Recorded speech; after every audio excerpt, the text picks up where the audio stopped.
Selamat siang, perkenalkan saya Christopher Bendrio Limbong dari Universitas Mercu Buana, program studi informatika. Hari ini saya akan mempresentasikan apa itu green computing, kegunaan, manfaat, dan studi kasusnya. Sebagaimana tugas ini dijadikan tugas besar 2 mata kuliah Fakultas Elektro. Pembahasan yang akan saya bahas di presentasi saya ini ada pengertian green computing, sasaran utama, 5 tahapan sederhana, 3 faktor green computing, lalu kesimpulan. Apakah green computing? Istilah green sendiri jika di Indonesia kan yaitu hijau. Dan makna tersebut dalam kehidupan sosial sering dikaitkan dengan makna ramah lingkungan. Istilah green sendiri itu banyak muncul ketika ada isu pemanasan global atau global warming. Kemudian muncul berbagai istilah seperti green car, green technology, greenhouse, dan lain-lain. Pada intinya, istilah green computing adalah tentang bagaimana kita menggunakan perangkat elektronik yang kita miliki ramah lingkungan dan juga hemat. Komputasi hijau adalah kajian dan praktik penggunaan sumber daya komputer secara efisien dan hemat. Hemat di sini mengandung arti yang sangat luas, artinya dapat berarti hemat dalam penggunaan, hemat energi, hemat waktu, hemat resource yang dibutuhkan, dan masih banyak yang lainnya. Green computing tidak hanya membahas tentang energi consumption, tapi juga bagaimana kita bisa menggunakan komputer dan berbagai tool dan konten dengan efisien dan dengan lebih efisien dan jelas manfaatnya. Sasaran utama green computing itu ada manusia, lingkungan, dan laba. 5 tahapan sederhana dalam komputasi hijau. Pertama, membuat keputusan membeli produk berwawasan ramah seperti perangkat keras komputer yang ada logo S, ada logo star, ada logo starnya, lalu mengurangi konsumsi kertas, mengaktifkan fitur menghemat daya, mengembangkan sebuah rencana komputasi yang berkelanjutan, lalu mendaur ulang hardware tersebut. Pada prinsipnya, green computing terkait dengan 3 faktor, yaitu perangkat keras atau hardware, perangkat lunak atau software, dan juga pengguna atau user. Perangkat keras dapat dipastikan seperti PSU, CPU, storage, motherboard, video card, printer, dan monitor. Dipilih yang hemat energi. Berikut contohnya, contoh motherboard hemat daya Asus P5i3, hemat hingga 80% terhadap power supply. Prinsip green computing. Yang kedua itu ada perangkat lunak atau software. Standar Industry Advanced Configuration and Power Interface atau SCPI menetapkan antarmuka programan standar yang memungkinkan operating system atau OS mengatur secara langsung penghematan konsumsi daya perangkat keras. Lalu ada pengguna atau brainware atau juga user.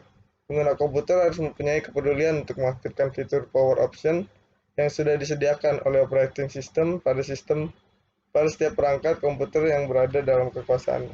Contohnya kayak mematikan komputer ketika komputer tidak memakai dalam jangka lama, atau menyalakan fitur manajemen daya selama periode pendek komputer tidak aktif. Berikut adalah hal-hal yang perlu diperhatikan dalam pengoperasian komputer. Ada mematikan monitor jika tidak digunakan, menggunakan monitor LCD daripada CRT, mengaktifkan fitur power management PC, jangan cepat membuang PC, lakukan recycle atau donasi ke pihak lain apabila sudah tidak digunakan, tidak menggunakan screensaver, mematikan aplikasi yang kurang penting, jika memungkinkan penggunaan energi alternatif bagi komputer dan peralatan lainnya. Matikan speaker aktif, jangan menjalankan laptop, memaksimalkan penggunaan kertas, AC disetting otomatis pada mode hemat energi. Lalu ada manfaat green computing, yaitu menghemat daya dan hemat listrik, terhindar dari krisis listrik berkelanjut. Memperpanjang usia perangkat komputer membutuhkan sedikit hardware. Ramah lingkungan dan memelihara lingkungan agar menjadi lebih baik. Lalu ada studi kasus. Studi kasus ini sendiri saya ambil dari jurnal Analisa strategi implementasi green computing pada perguruan tinggi, yaitu Universitas Batu Raja.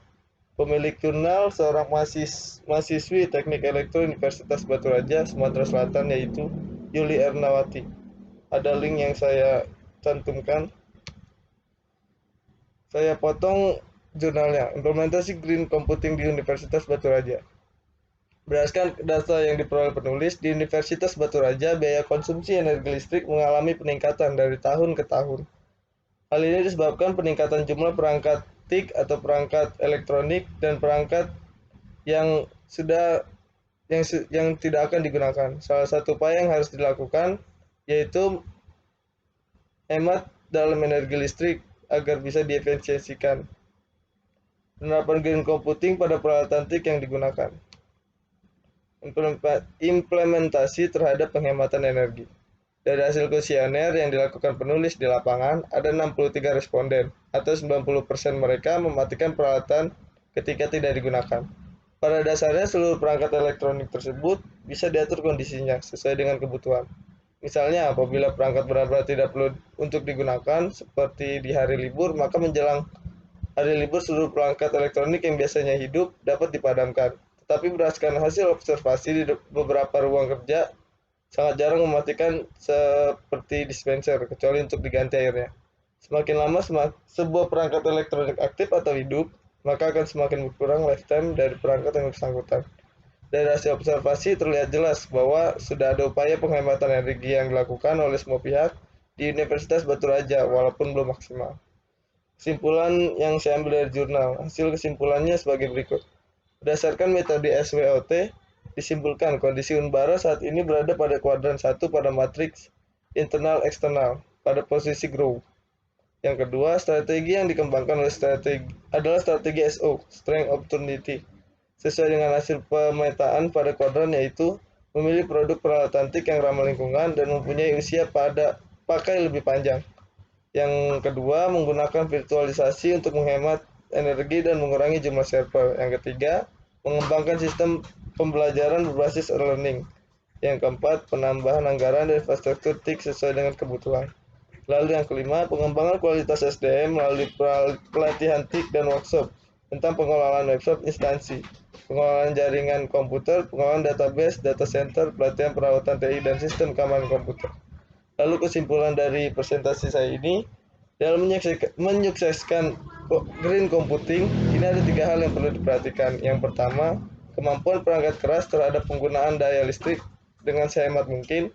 Yang kedua, kemampuan daur ulang peralatan yang ramah terhadap lingkungan. Lalu yang ketiga, perilaku pengguna IT yang selalu memikirkan pelestarian lingkungan. Oke. Berikut ada referensi. Hanya itu saja yang saya presentasikan tentang green computing. Terima kasih sudah mau menonton. Selamat siang.